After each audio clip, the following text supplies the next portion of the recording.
11월 3일 화요일 하나님께서 주시는 음성은 데살로니가 전서 2장 10절부터 20절까지입니다. 봉독을 합니다. 우리가 너희 믿는 자들을 향하여 어떻게 거룩하고 옳고 흠없이 행하였는지에 대하여 너희가 증인이요 하나님도 그러하시도다. 너희도 아는 바와 같이 우리가 너희 각 사람에게 아버지가 자기 자녀에게 하듯 권면하고 위로하고 경계하노니 이는 너희를 부르사 자기 나라와 영광에 이르게 하시는 하나님께 합당히 행하게 하려 함이라. 이러므로 우리가 하나님께 끊임없이 감사함은 너희가 우리에게 들은 바 하나님의 말씀을 받을 때에 사람의 말로 받지 아니하고 하나님의 말씀으로 받음이니 진실로 그러하도다. 이 말씀이 또한 너희 믿는 자 가운데에서 역사하느니라. 형제들아, 너희가 그리스도 예수 안에서 유대에 있는 하나님의 교회들을 본받은 자 되었으니 그들이 유대인들에게 고난을 받음과 같이 너희도 너희 동족에게서 동일한 고난을 받았느니라. 유대인은 주 예수와 선지자들을 죽이고 우리를 쫓아내고 하나님을 기쁘시게 하지 아니하고 모든 사람에게 대적이 되어 우리가 이방인에게 말하여 구원받게 함을 그들이 금하여 자기 죄를 항상 채우매 노하심이 끝까지 그들에게 임하였느니라. 형제들아, 우리가 잠시 너희를 떠난 것은 얼굴이요 마음은 아니니 너희 얼굴 보기를 열정으로 더욱 힘썼노라. 그러므로 나 바울은 한 번, 두 번 너희에게 가고자 하였으나 사탄이 우리를 막아도다. 우리의 소망이나 기쁨이나 자랑의 면류관이 무엇이냐? 그가 강림하실 때 우리 주 예수 앞에 너희가 아니냐? 너희는 우리의 영광이요 기쁨이니라. 아멘. 사도 바울은 데살로니가 교회 성도들에게 이 서신을 보내면서 기쁨을 표현합니다. 하나님의 말씀을 들을 때에 사람의 말이 아니라 하나님의 말씀으로 받아들인 것에 대해서 정말 감사하고 기뻐하고 있습니다. 하나님 말씀을 그렇게 받았을 때에 말씀을 통하여서 놀라운 하나님의 역사가 일어난 것을 감사하고 기뻐하고 있습니다. 이런 은총을 기대하기 때문에 이 바울 일행은 더욱 스스로 거룩하고 흠이 없기를 그렇게 애써서 힘썼다는 것이죠.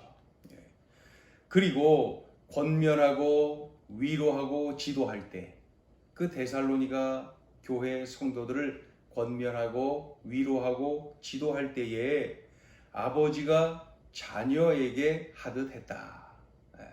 이렇게 기억을 하며 나누고 있지요. 그런 중에 데살로니가 성도들이 은혜 받고 변화 받은 것을 생각하면은 정말 감사하고 기쁘다. 이런 고백이 10절부터 13절까지 기록이 되어 있습니다. 바울 일행이 급하게 데살로니가를 떠났습니다. 도피한 거죠. 왜 그랬어요?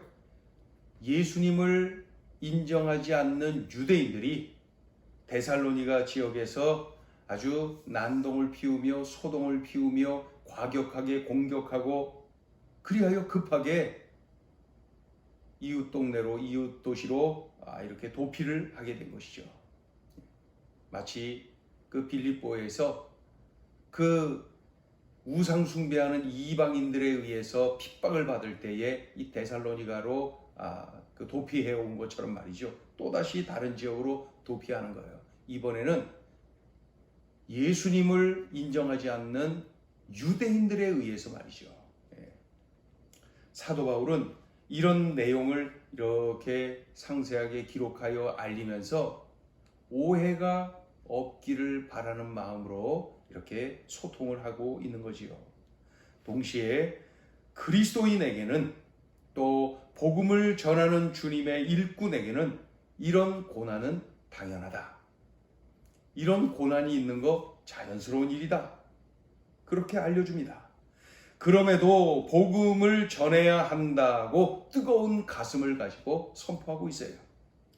지금 떠난 것은 몸이고 얼굴이지 마음은 아니다. 마음은 데살로니가 교회에 있다는 거예요. 마음은 데살로니가 지역에 있다는 거예요. 마음은 그 성도들의 삶 속에 있다는 거예요. 다시 가서 만나고 싶어서 가보려고 애를 썼지만은 사탄이 막았다. 그러니까 어려움이 있었던 것이죠. 가는 데에 그 여러 가지 장애물이 있었던 거죠. 그러나 이러한 그 현실적인 이러한 그동안 있었던 일들을 나누면서도 마지막에 뭐라 그러냐면은 감사하다는 거예요. 기쁘다는 거예요. 그 이유가 뭐예요? 데살로니가 성도들이 복음을 받아서 은혜 받고 구원받고 변화받은 것, 그것이 기쁘다. 감사하다. 그러니 데살로니가 교회 성도들은 우리가 주님 앞에 설 때에 면류관이요 영광이요 기쁨이다. 이렇게 외치면서 오늘 본문이 끝나죠. 자, 오늘 주시는 메시지입니다. 첫째, 말씀을 들으면 변화가 일어난다. 바울이 데살로니가에서 말씀을 전할 때에 많은 사람들이 은혜 받고 구원받고 변화가 일어났습니다. 왜요? 그 이유가 뭡니까? 바울이 전한 말씀이 바로 하나님의 말씀이었기 때문에 그렇습니다. 다른 이유 없어요. 그의 입을 통하여 나온 말씀이 바로 하나님의 말씀이기 때문에 그런 놀라운 일이 일어난 거예요. 은혜 받고 구원받고 변화받고. 왜 그런 일이 또 일어났답니까? 그들이 들을 때에 사람의 말로 듣지 않고 하나님의 말씀으로 들었기에 은혜 받고 구원받고 변화받는 일이 일어났다. 이렇게 저렇게 볼 때에 그러니까 바울도 하나님의 말씀이다 라는 마음으로 전했고 듣는 이들도 하나님의 말씀으로 들었어요.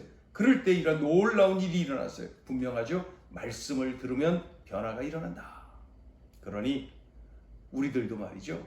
나 자신도 하나님의 말씀을 들을 때에 명심해야 돼. 내가 지금 하나님 말씀을 듣고 있다. 나는 지금 하나님의 음성을 듣고 있다. 하나님이 지금 나에게 말씀하고 계신다. 이러한 사실을 명심하고 겸허히 그 말씀을 집중할 때에 은혜 받고 구원받고 변화받고 능력받고 축복받는 그러한 일이 일어나는 것입니다. 동시에 내가 누군가에게 말씀을 전할 때에도 어떻게 해요? 나는 지금 하나님 말씀을 전하는 것이다. 나는 지금 하나님 말씀을 대언하는 것이다. 이러한 믿음을 가질 때에 그 하나님의 말씀을 전하는 것이 힘이 나고 확신에 넘치고 기대감으로 충만하게 되는 것이고 또 성령의 역사를 목도하게 되는 것이죠. 분명합니다. 하나님 말씀을 들으면 변화가 일어난다. 어떤 말씀이요? 하나님 말씀. 하나님 말씀을 들으면 변화가 일어난다. 이 말씀을 우리들이 명심해야 되겠죠? 그럴 때 아주 저력 있고 힘이 있습니다. 자, 둘째 주시는 메시지, 고난을 두려워 말라. 바울이 빌립보에서 고난을 받았잖아요. 그래서 이웃 지역으로 피난을 간 것이죠. 피신한 거예요. 그 우상 숭배를 하는 이방인들이 그렇게 핍박을 했어요. 그래서 빌립보에서 이렇게 도피하여 나온 것이죠.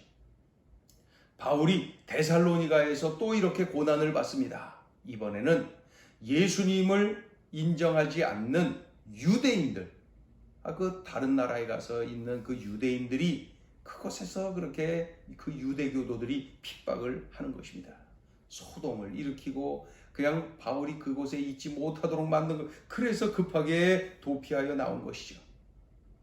이렇게 고난, 핍박, 환난 이렇게 막 밀려올 때는 복음이 다른 지역으로 이동합니다. 복음이 더 넓은 지역, 더 멀리까지 확산되는 것을 경험하죠. 초대교회의 그 핍박으로 인하여서 말이죠. 그 예루살렘 교회의 핍박으로 인하여서 막 그 수리아 안디옥 지역으로 복음이 전해지고, 그 안디옥 교회가 그곳에서 세워지고, 그 교회를 통하여 세계의 선교의 강력한 불길이 막 전염된 것을 우리는 알 수가 있죠. 고난, 핍박, 환난은 복음을 확산시키는 도구이다. 그러니 고난이 오면은 생각하세요. 내가 하나님의 일꾼이로구나. 내가 하나님의 일을 하지 않으면은 이런 고난 없어요. 이런 거 일어나지 않아요. 나에게 이런 일이 일어나면은 그래도 내가 하나님의 일을 하는 하나님의 일꾼이구나. 기뻐하세요. 또 성령께서 더 큰 일을 원대하게 이루시겠구나. 이런 기대감을 가지세요.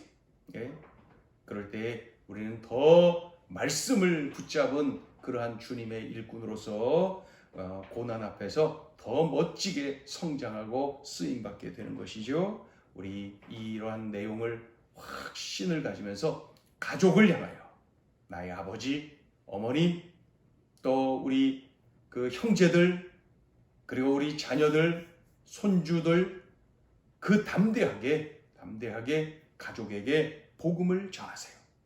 복음 전하다가 어려움이 생겨도 두려워하지 말고 말이죠. 더 놀라운 일, 더 멋진 일을 이루실 것입니다. 직장에서도 동료에게 복음을 전하세요. 또 친구에게도 복음을 전하세요. 두려워하지 말고 전하세요. 복음 전하다가 장애물을 만나고 고난을 만나고 어려움을 만나거든 내가 주님의 일꾼이로구나. 기뻐하세요. 그리고 더 성령께서 더 멋지게 일을 하시겠구나. 그 기대감을 가지세요. 오늘 이 말씀을 삶에 적용을 아주 구체적으로 해보세요. 기도하겠습니다. 하나님, 말씀을 들으면 변화가 일어납니다. 세상에 그 어떤 소리를 들은들 변화가 일어나겠습니까? 영혼 구원의 역사가 일어나겠습니까? 오직 하나님의 말씀을 들을 때에 일어나오니, 전하는 자가 없는데 어떻게 듣습니까? 듣지 않는 자가 어떻게 주의 이름을 부르고 주의 이름을 부르지 못하는 자가 어떻게 구원을 받을 수가 있겠습니까? 전하는 자가 있어야 됩니다. 입을 열어 전하게 하여 주옵소서. 전하다가 고난이 있다 하더라도 참으로 더 원대하게 크게 역사하실 성령님을 기대하면서 입을 열어 쓰임받는 우리들의 삶이 되게 하여 주옵소서. 우리 가정에서 이렇게, 일터에서, 학교에서, 또 늘 만나는 친구들에게도 이렇게 담대하게 복음을 전하게 하여 주옵소서. 하나님, 우리들에게 주신 이 기회를 선용하며 오늘도 말씀을 들으면 변화가 일어난다. 하나님의 말씀. 그리고 전하는 중에 고난이 오면은 성령께서 더 뜨겁게 역사하실 것을 기대하며 담대하게 증거하는 우리들의 삶이 되게 하여 주옵소서. 주여, 오늘이 그런 날 되게 하여 주옵소서. 예수님의 이름으로 기도 올리옵나이다. 아멘.